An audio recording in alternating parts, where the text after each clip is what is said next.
Welcome back to Tommystuneups. As you saw, I found all the keys for this old cash register. Now it's time to take it apart and start to clean it up.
There it is, all taken apart, ready to be cleaned up.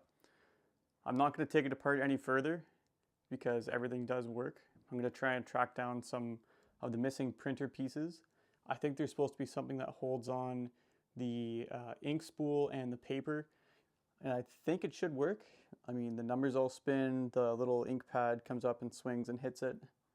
It's very, very detailed in here as well, just as much as on the outside. Very cool little piece of machinery here.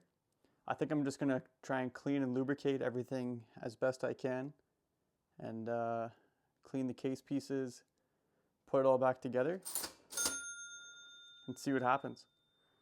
I'm really glad with how it came apart. I'm only missing a couple little screws. There was one that's broken off here that holds the countertop on, so I'll have to get that pulled out, but that's no big deal. Thanks for following along.